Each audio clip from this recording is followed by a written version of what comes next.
우리는 지금 계속해서 제사장들을 위한 성결법을 살펴보고 있습니다. 제사장들은 하나님께 직접 나아가는 사역자들이었으므로 하나님을 위해서 가장 거룩하게 구별된 존재들이었습니다. 따라서 그들에게는 일반 이스라엘 백성들과 비교할 수가 없는 탁월한 거룩이 요구되었죠. 또한 제사장들은 그의 생활을 유지하는 것 역시 오직 성막으로부터 나오는 것들을 통해서 채워야 했습니다. 백성들이 하나님께 희생제물과 헌물을 바치게 되면 그 모든 예물은 먼저 하나님께 바쳐져서 하나님의 것이 되었고 그 이후에 제사장들에게 주어졌습니다. 따라서 제사장의 생활을 위해서 주어지는 음식물은 하나님의 거룩한 소유라는 의미로서 성물이라고 불렸죠.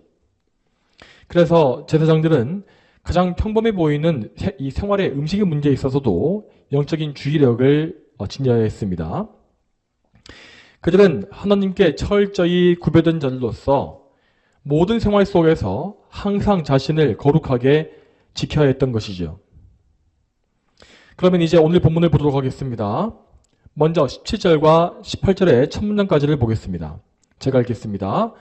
여호와께서 모세에게 말씀하셨다. 너는 아론과 그의 아들들과 이스라엘 모든 자손들에게 말하여라. 아멘. 레위기 22장의 앞부분에 나왔던 성물에 대한 율법은 오직 제사장들에게만 주어진 법이라고 나와 있습니다. 왜냐하면 성물은 오직 제사장들만이 취하고 먹을 수가 있는 음식이었기 때문입니다. 그러나 오늘 본문에 나와 있는 이 율법은 제사장들뿐만 아니라 이스라엘의 모든 자손에게 선포되었습니다. 그 이유는 오늘 본문이 하나님께 바쳐지는 제물의 기준이 무엇인지를 말하고 있기 때문입니다. 먼저 이 율법이 제사장들에게 선포되었던 이유는 그들의 역할이 제물을 검사하는 일이었기 때문입니다. 그들은 이 레위기 22장의 율법을 따라서 백성들이 가지고 온 제물을 면밀히 검사했고 그래서 흠결이 발견된 것들을 돌려보내야 했습니다. 또한 이 율법이 백성들에게 선포된 이유는 그들이 이 율법을 듣고 배움으로써 하나님께 바칠 제물을 잘 골라야 했기 때문입니다. 만일 그들이 율법의 기준이 아니라 자기의 취향대로, 자기의 마음대로 제물을 택한다면 그러한 제물은 결코 하나님을 기쁘시게 할 수가 없었습니다. 하나님은 오직 그분의 계명에 맞는 것을 옳게 여기시고 그것을 받으시기 때문입니다. 그러면 여러분, 하나님께서 부정한 제물을 받지 않으시는 이유가 무엇이겠습니까? 그 이유는 첫 번째로 하나님이 거룩하시고 순결하신 분이기 때문입니다. 오늘 본문을 보게 되면 하나님께 바칠 수가 없는 제물의 조건이 무엇인지가 잘 나와 있습니다. 22절부터 24절을 보게 되면 그 기준이 잘 나와 있습니다. 거기에 따르면 눈먼 것, 상한 것, 절단된 것, 종기가 난 것, 습진이 있는 것, 비루 먹은 것, 그리고 어떤 형태로든지 고환에 이상이 있는 것은 하나님께 바칠 수 없었습니다. 이 모든 것은 다 정상적인 범주에서 벗어난 것으로서 율법적으로, 그러니까 더 정확하게 얘기하면 의식법적으로 부정하다고 규정된 것이었습니다. 이 부정함이라는 것은 하나님께서 원래 창조하신 첫 세상의 상태에서는 전혀 없던 것이었습니다. 최초의 사람과 동물들은 모두 정상적이고 건강하며 아무런 흠결이 없는 정결한 상태에 있었던 것입니다. 그러나 아담과 하와가 죄를 짓고 이 세상에 죄가 들어왔기 때문에 그 죄로 인해서 이러한 각종 부정함이 생기게 된 것이죠. 그러므로 부정함이라는 것은 곧 범죄의 결과이며 그래서 거룩하신 하나님께 합당치 않은 것입니다. 자, 그리고 두 번째 이유는 하나님께서 제물을 바치는 사람의 마음을 보시기 때문입니다. 부정한 제물은 율법적으로도 하자가 있었지만 경제적인 면에서도 가치가 낮았습니다. 흠이 없고 건강한 가축은 보기에 좋았고 또 가격이 비쌌으며 반대로 흠결이 있는 가축은 그 값어치 자체가 떨어질 수밖에 없었지요. 그렇기 때문에 이 제물을 바치는 사람의 입장에서는 아무래도 값어치가 떨어지는 떨어지는 흠결이 있는 재물을 바치고 싶은 유혹을 받을 수밖에 없었습니다. 어차피 그 가축은 곧 죽임당하고 불에 태워질 것인데 흠결이 좀 있더라도 상관이 없지 않겠냐라는 생각이 들지 않겠습니까? 그러나 그들의 마음속에 이런 마음이 든다는 것은 곧 그들의 마음에 하나님에 대한 사랑이 없다는 것을 증거하는 것이었습니다. 여러분, 하나님은 돈이나 가축이 부족해서 재물을 요구하신 것이 아닙니다. 하나님께서 요구하시는 것은 이 재물, 가축이 아니라 하나님에 대한 믿음과 사랑이요, 또한 참된 경외심이었습니다. 하나님을 깊이 사랑하는 백성은 그분께 가장 좋은 것을 드리고 싶은 마음을 그 마음속에 가지고 있었습니다. 물론 그들 역시 이 자기에게 가장 귀중한 가축을 고를 때에 이 고민과 안타까움이 있었을 것입니다. 또 만일에 그 가축이 자기가 애지중지 키워왔던 귀여운 동물이라면 더더욱더 안타까웠겠죠. 그러나 그들은 오히려 그가 가장 아끼는 그 가축을 골라서 제물로 바침으로써 하나님에 대한 사랑이 무엇인지를 더 깊이 배우게 되었습니다. 참된 성도는 이 세상 그 무엇보다 하나님을 더 사랑해야 했고, 하나님을 위해서라면 자기의 정욕과 욕망과 모든 이 세상의 애착을 다 끊어야 합니다. 이렇게 함으로써 그들은 재물을 바칠 때에 그 재물을 통해서 자기의 마음을 드릴 수 있었고, 더 나아가서 자기 자신을 그 재물과 함께 하나님께 바친 바 되었습니다. 또한 이 율법은 제사장들의 충성심을 시험하는 도구이기도 했습니다. 여러분, 이 백성들이 재물을 가져올 때에 그것을 검사하는 제사장의 입장을 잘 생각해 보시기 바랍니다. 백성들이 매번 합당한 재물만을 가져온다면야 별로 문제가 없었을 것입니다. 그러나 많은 백성들은 흠결이 있는 재물을 가지고 와서 억지를 부리기도 했고, 혹은 제사장과의 개인적인 친분을 이용해서 좀 이번 한 번만 눈 감아달라고 하는 경우가 있었습니다. 그러나 제사장들은 그 모든 인간관계의 정을 무시하고 오직 하나님의 율법에 순종해야 했습니다. 사람의 눈치를 보지 말고 오직 하나님의 법에만 충성하는 것, 그것이 제사장들에게 요구된 믿음이었습니다. 그러나 이러한 믿음을 지키는 것은 무척 어려운 일이었을 것입니다. 백성들의 재물을 까다롭게 검사하는 제사장은 분명 백성들에게 인기가 없었을 것이고 이 욕을 먹을 각오 역시 해야만 했습니다. 또한 백성들은 상대적으로 기준이 느슨한 제사장의 순번이 돌아오는 것을 기다렸다가 그때 제사를 드리기 위해서 물러갔을 것입니다. 우리가 아는 바와 같이 제사장은 제사에서 나오는 재물의 일부를 자기의 음식으로 삼지 않았습니까? 당연히 엄격하게 율법을 적용했던 제사장들은 자기의 몫으로 가져갈 수 있는 재물을 얻을 수 있는 기회가 적어졌겠죠. 그러나 참된 제사장들은 자기들의 사역이 이스라엘 회중 전체에 미치는 거룩한 영향력을 생각하고 올바른 사역에 더 집중해야 했습니다. 만일 그들이 사람의 눈치를 보고 흠결 있는 재물을 받게 된다면 그것은 분명히 하나님을 모욕하는 일이 되었을 것입니다. 하나님은 그런 제사를 받지 않으실 것이고, 그러면 그 제사의 사역이란 것은 백성의 죄를 사하기는커녕 오히려 죄를 더 쌓는 그런 더러운 일을 하게 되는 것이죠.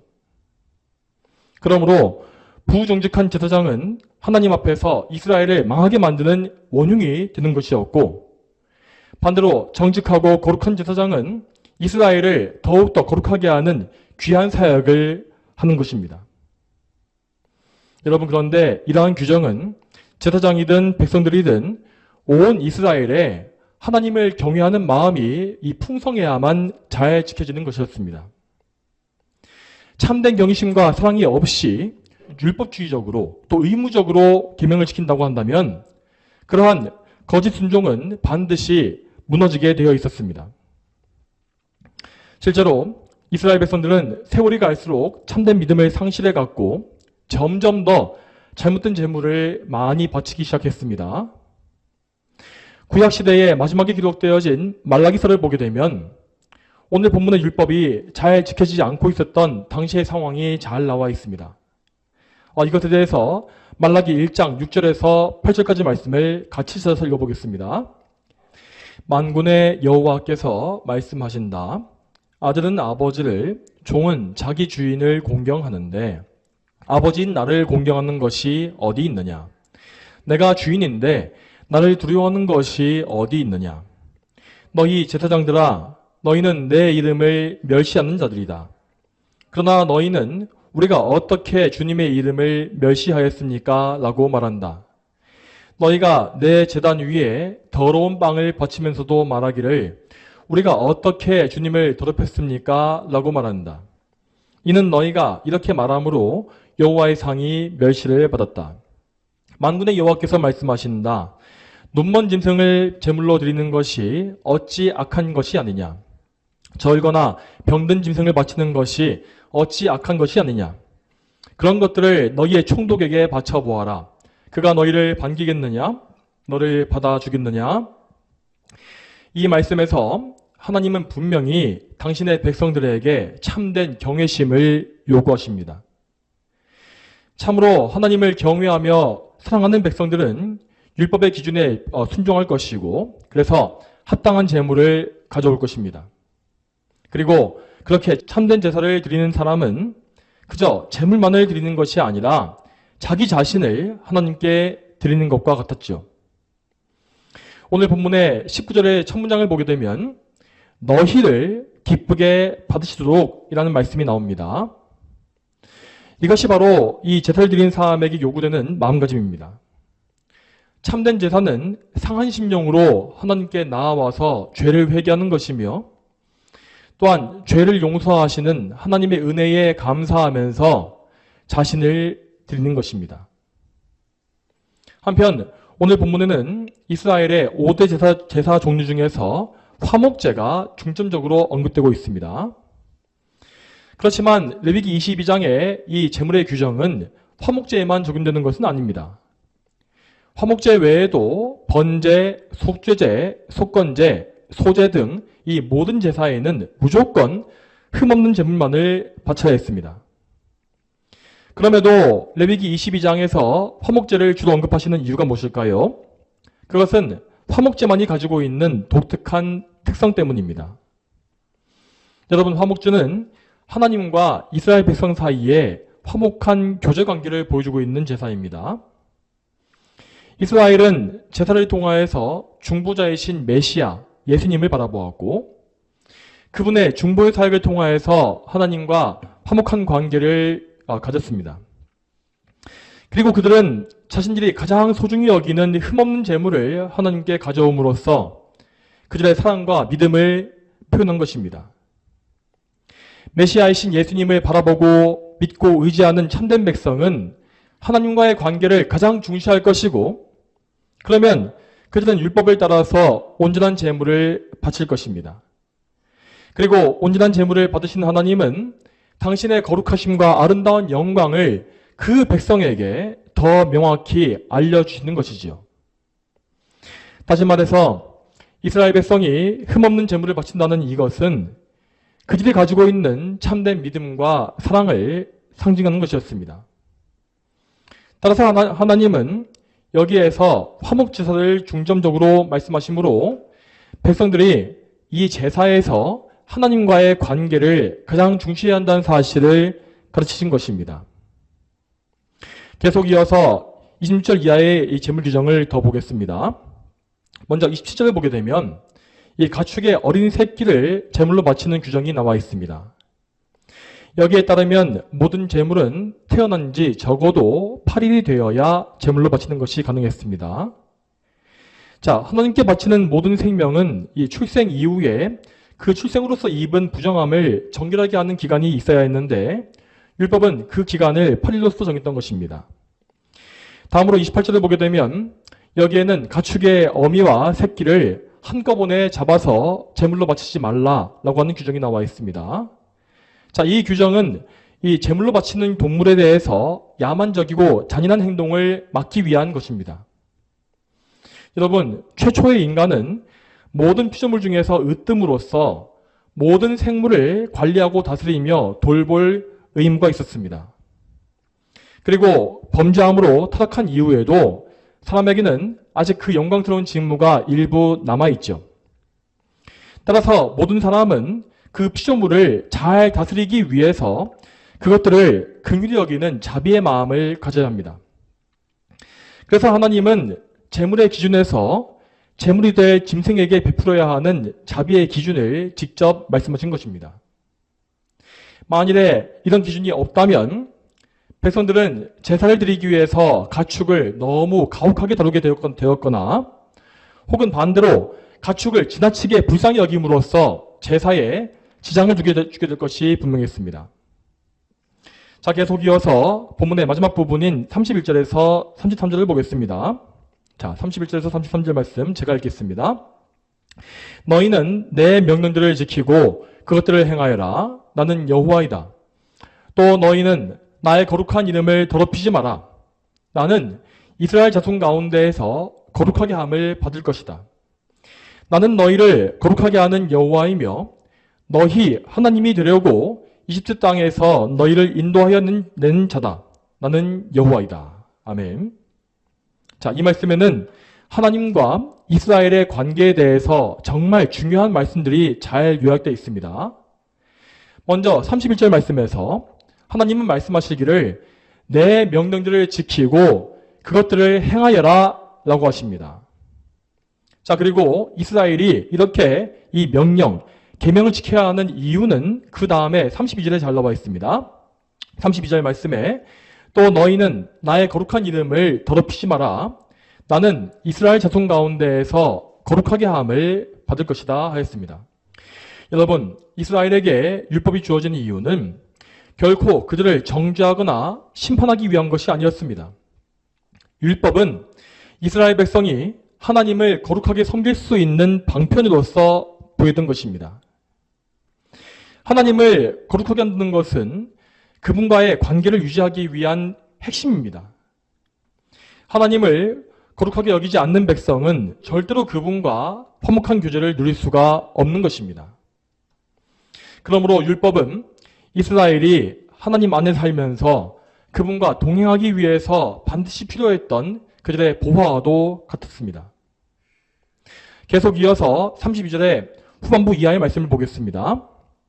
자, 나는 너희를 거룩하게 하는 여호와이며 너희 하나님이 되려고 이집트 땅에서 너희를 인도하는 자다. 나는 여호와이다. 하나님은 이스라엘을 이집트 땅에서 구원해내신 분입니다. 이집트에서의 구원이라는 것은 곧 죄에 노예된 상태에서의 구원을 의미합니다. 즉 하나님은 이스라엘을 죄에서 구원하심으로 말미암아 그들의 하나님이 되신 것이죠. 그리고 그분은 이스라엘의 하나님이 되시기 위하여 그들과 언약을 맺으셨으며 그 언약의 조건으로서 율법을 내려주신 것입니다. 이스라엘은 하나님의 거룩한 백성으로서 율법을 준수해야 했고 율법을 통해서 언약을 지키고 하나님을 사랑하며 경외할 수 있었습니다. 자, 여러분, 여기에서 율법을 준수한다는 것을 결코 율법주의로 생각하시면 안 되겠습니다. 이스라엘 백성은 구원을 받기 위해서 율법을 지킨 것이 아니기 때문입니다. 그들은 이집트에서 구원받았을 때에 이미 하나님께 구원받은 백성이 된 것이었고 그 구원에 이미 받은 구원에 감사하는 가운데 자발적으로 율법을 지켰습니다. 이렇게 기쁜 마음으로 순종하는 백성들은 하나님과 거룩한 교제를 누릴 수 있었고 하나님의 참된 백성으로서 온전한 삶을 살 수 있었던 것입니다. 그러면 이제 오늘 본문을 지금 우리에게 어떻게 적용할 수 있는지를 생각해 보겠습니다. 먼저 오늘 본문은 재물을 가져오는 백성들과 재물을 검사하는 제사장과의 관계를 잘 보여주고 있습니다. 자, 이 관계를 오늘날에 적용해 보자면 교회의 회중과 목회자의 관계에 적용할 수 있을 것입니다. 오늘 말씀의 원리에 따라서 말씀 사역자, 즉 목회자는 성도들의 삶에서 하나님께 합당하지 않은 흠결이 있는지 없는지를 잘 살펴봐야 합니다. 그리고 만일 그들에게 죄와 악의 흠결이 발견되어진다면 사역자는 반드시 그것을 지적하고 그들에게 바른 길을 제시해줘야 하는 것입니다. 그리고 이렇게 올바른 지적이나 책망을 받게 되었을 때에 성도들은 겸손히 그것을 받아들여야 할 것입니다. 그 말씀이 하나님의 거룩한 성경에 합치한다면 그 말은 곧 인간의 말이 아니라 하나님께서 목회자를 통해서 성도들에게 주시는 하나님의 말씀인 것입니다. 그런데 현대교회에는 이러한 목회자의 합당한 책망을 듣기 싫어하고 반발하거나 심지어 교회를 나가버리는 사례가 너무나 많습니다. 그런 사람들은 무슨 동호회를 옮기듯이 쉽게 교회를 옮기는 것을 볼 수 있죠. 그러나 교회는 하나님께서 성도들에게 만나게 하신 것으로서 결코 사람의 마음대로 임의로 옮길 수 있는 것이 아닌 것입니다. 교회에서 배도와 배교의 현상이 나오거나 아니면 교회에서 이 참된 교회의 표징이 나타나지 않는 경우가 아니면 성도들은 자기 교회를 계속 지켜야 합니다. 누구든지 자기의 정욕대로 악하게 교회를 옮겨 다니는 사람들은 자기 자신이 그리스도의 몸에 속해 있지 않다는 것을 스스로 증명하는 것이며 하나님께 결코 용납을 받지 못할 것입니다. 그들은 표면적으로는 교회에 속해 있고 교회에 나올지라도 하나님의 백성이 아니기 때문에 그 죄를 회개하기 이전까지는 영적인 유익을 절대 얻지 못합니다. 그러므로 우리는 오늘 말씀을 통하여서 이 교회, 주님의 몸된 교회의 온전함을 다시 생각해야 합니다. 우리는 반드시 하나님의 말씀을 통하여서 책망을 하고 책망을 받아야 하며 그 말씀에 순종하여서 회개의 삶을 살아야 합니다. 우리가 설교를 듣거나 성경을 읽을 때에 우리의 마음을 불편하게 만드는 말씀이 나온다면 우리는 그 말씀을 회피하지 말아야 합니다. 우리 모두는 항상 불완전한 죄인일 뿐이기 때문에 하나님의 책망과 훈계가 반드시 필요합니다. 만일 우리가 하나님의 훈계를 받지 않는다면 우리는 하나님의 자녀가 아니라 영적인 고아가 되는 것이죠. 그러므로 우리는 항상 겸손한 마음을 가지고 말씀을 대해야 하며 또한 모든 말씀을 1차적으로 나 자신에게 적용해야 합니다. 그래야만 우리는 참된 회개를 통하여서 죄에서 돌이킬 수 있으며 또한 하나님의 은혜로 말미암아서 말씀에 순종하는 거룩함의 길을 갈 수가 있습니다. 그렇지만 여러분, 우리는 아무리 힘쓰고 애쓸지라도 결코 거룩함과 온전함에 이를 수가 없습니다. 우리가 설령 우리의 생명을 다 바쳐서 계명에 순종할지라도 우리의 삶에서는 늘 흠결이 발견될 것입니다. 오늘 본문은 하나님께 흠없는 제물을 바쳐야 한다라고 명령하지만 우리 자신은 결코 이러한 흠없는 제물이 될 수가 없습니다. 우리에게는 우리의 죄를 영원히 속죄할 수 있는 완전한 희생제물이 반드시 필요합니다. 그 완전한 희생제물, 그 역할을 수행하신 분은 바로 우리 구주이신 예수 그리스도 한 분이십니다. 여러분, 오늘 본문에 나와 있는 이 기록되어 있는 흠없는 제물이라는 것은 곧 예수 그리스도를 예표한 것입니다. 예수님은 하나님의 어린 양으로서 아무런 흠이나 티가 없는 분이라고 말씀하였습니다. 그리고 그분은 이 당신 자신을 그분의 몸과 영혼 전체를 하나님께 온전히 바침으로써 우리를 위한 영원한 희생제사를 단번에 완성하셨습니다. 그러면 예수님은 어떻게 함으로써 당신 자신을 제물로 바치신 것일까요? 자, 먼저 예수님께서 잡히시던 밤을 생각해 보겠습니다.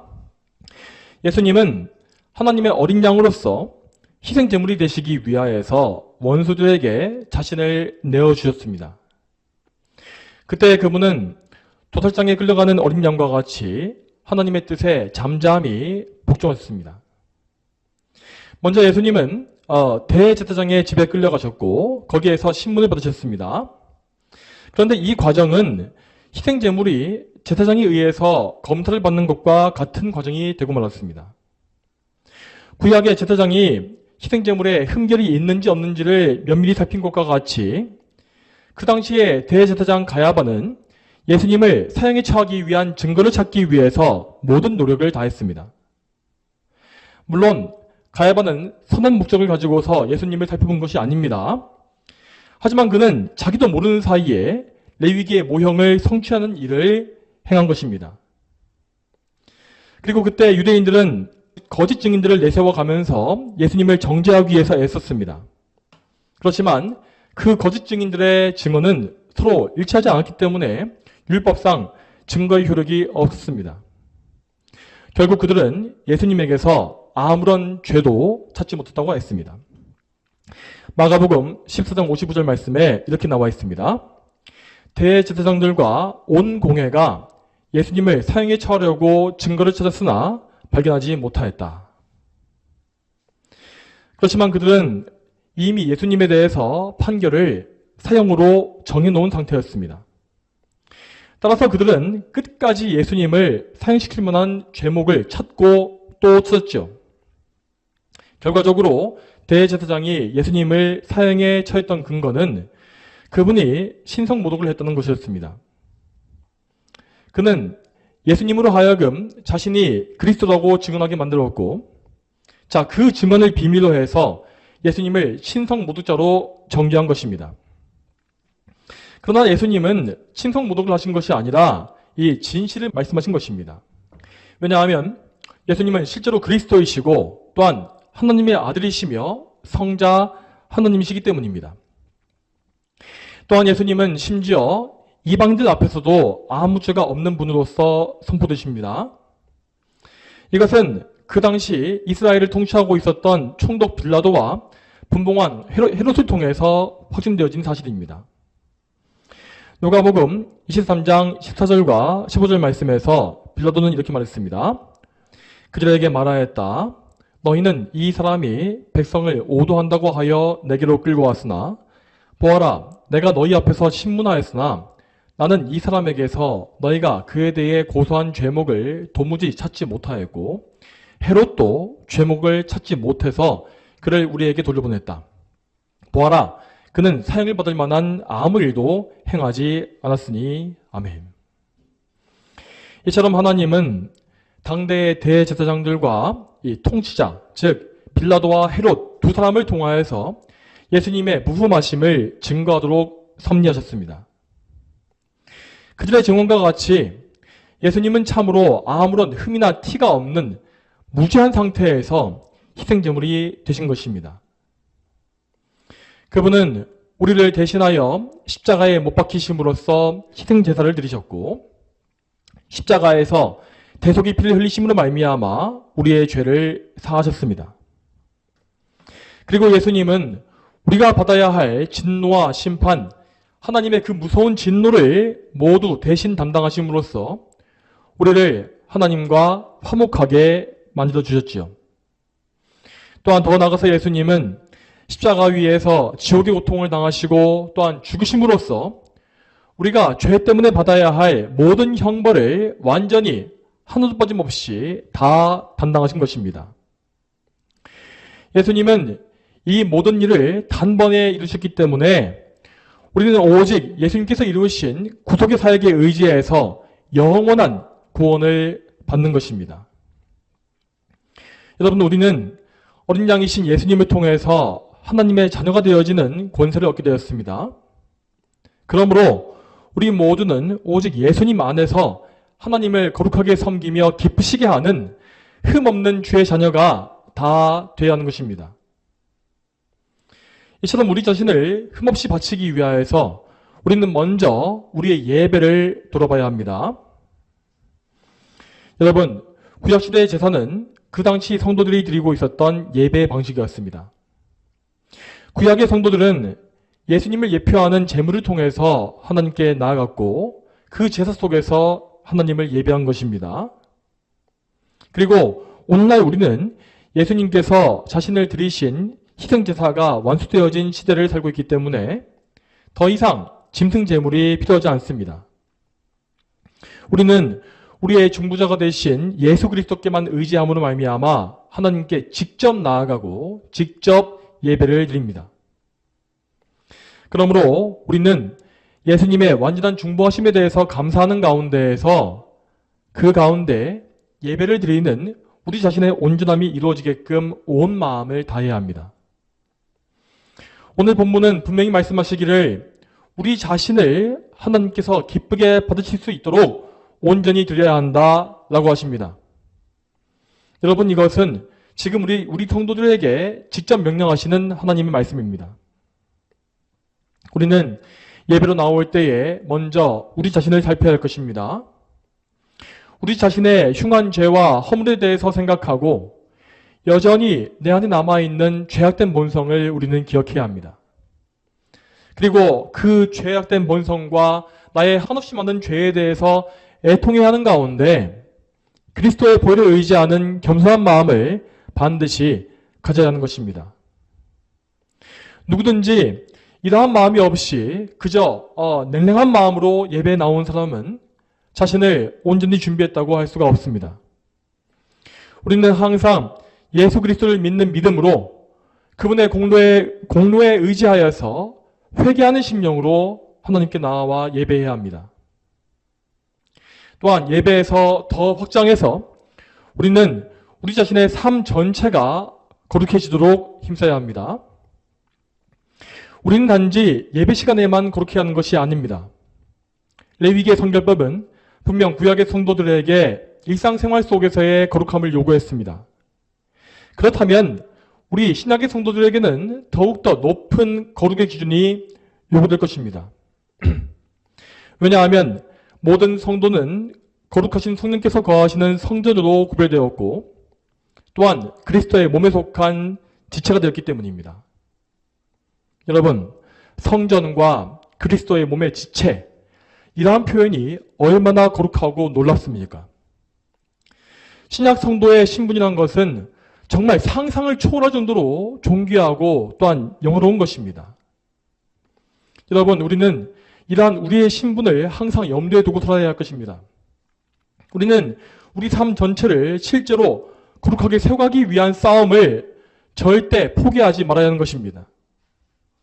물론 여러분, 그 거룩한 삶을 위한 과정은 분명 많은 고난과 어려움을 포함할 것입니다. 우리는 우리 앞에 놓여져 있는 그 험난한 길을 미리 예상하면서 많은 염려와 두려운 마음이 들 수가 있습니다. 또한 우리는 우리 자신이 너무나 초라하게 느껴질 수도 있고 충분히 성화되지 못할 것 때문에 두려운 마음이 들 수도 있습니다. 그렇지만 이에 대해서 우리는 아무런 걱정을 할 필요가 없습니다. 왜냐하면 우리의 거룩함은 결코 우리의 노력과 우리의 공로에 달려있지 않기 때문입니다.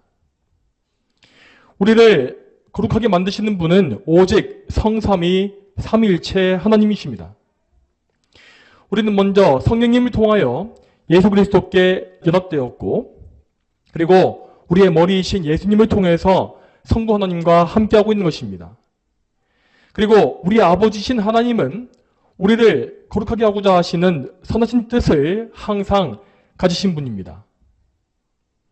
성부와 성자와 성령 삼위일체 하나님은 우리를 거룩하게 하시기 위해서 우리를 죄에서 구원하신 것입니다. 그러므로 우리는 그 선하신 뜻만을 믿고 의지해야 합니다. 비록 지금 나의 모습이 너무나 연약할지라도 당장 나의 상태 때문에 낙심하지 말고 더욱더 하나님을 바라봐야 하는 것입니다. 여러분, 역사상 가장 거룩한 삶을 살았던 우리의 선조들은 그들이 스스로가 잘나고 똑똑해서 그렇게 거룩해진 것이 아닙니다. 그들은 그 누구보다 더 하나님께 많이 의지했기 때문에 그렇게 탁월한 경건을 소유하게 된 것입니다. 그들은 항상 자기의 노력과 열심을 앞세우지 않았습니다. 그들은 항상 먼저 하나님께 많이 의지하고 예수님을 바라보고 성령님과 동행하는 데에 더 집중했습니다. 그랬기 때문에 그들은 삼위 하나님으로부터 능력을 공급받아서 성화의 은혜, 거룩해지는 은혜를 덧입은 것입니다. 성도 여러분, 오늘 우리는 2025년의 이 새해의 첫 예배를 드렸습니다. 이번 한 해 동안에는 여러분을 거룩하게 하시는 삼위 하나님께 더욱더 전적으로 의지하시길 바랍니다. 여러분의 능력에 의지하지 마시고 여러분의 또한 반대로 여러분의 무능함 때문에 절망하지 마십시오. 여러분의 눈에 여러분의 무능함이 발견되어진다면 그 답답하고 애타는 마음을 다 모아서 오히려 더욱더 간절한 기도로서 하나님께 나아가 엎드리시기 바랍니다. 간절한 기도를 통하여서 하나님의 능력을 구하시고 하나님의 기도 응답으로 말미암아 그 능력을 얻어서 그 능력으로 거룩함의 길을 가십시오. 마지막으로 우리의 거룩함에 대한 하나님의 뜻이 무엇인지를 선포하는 말씀을 읽어드리고 설교를 마치겠습니다. 이 말씀은 로마서 12장 1절 말씀에 나와 있습니다. 그러므로 형제들아 내가 하나님의 인내하심으로 너희에게 권하니 너희의 몸을 하나님께서 기뻐하시는 거룩한 산 제물로 드려라. 이것이 너희가 드릴 영적 예배이다. 이 말씀과 같이 우리 모두가 우리의 중보자이신 예수 그리스도를 통하여서 우리의 예배와 우리의 삶과 우리 자신 전체를 하나님께 온전히 바치게 되기를 축복합니다. 다 함께 기도하겠습니다. 하나님 아버지, 오늘도 새해 첫날의 예배를 통하여서 우리에게 말씀의 양식을 먹여주시고 레위기에 나와 있는 바 이 흠없는 제물의 그 기준이 무엇인지를 또 보면서 흠없는 제물이신 예수님을 바라보게 하심에 참 감사드립니다. 하나님, 오늘도 저희는 예배에 나올 때에 저희의 많은 흠결과 죄와 또 어쩔 수 없는 죄악된 본성을 보고 또 그것에 대해서 또 통회하였습니다.